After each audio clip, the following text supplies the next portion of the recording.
মালদার যে ঘটনা করা হয়েছিল,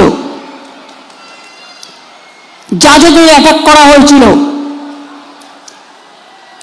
নতুন করে সব ডিজি তৈরি করেছে, সিপি তৈরি করেছে, ডিএম তৈরি করেছে, আইসি তৈরি করেছে, ওসি তৈরি করেছে, এসডিও করেছে, এডিএম করেছে। আমি জানি তারা সবাই বাংলার লোক, বাংলাকে সমর্থন দেবে, এটা আমি বিশ্বাস করি।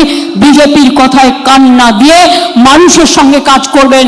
আমাকে সমর্থন করার দরকার নেই।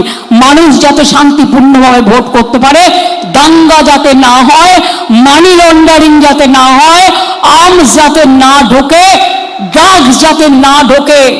দেখে রাখবেন, আমার হাত থেকে সবকিছু কেড়ে নেওয়া হয়েছে তার কারণ কিছুদিনের জন্য, তারপর আমরা আবার আসবো, তারপর সেগুলো বিচার হবে।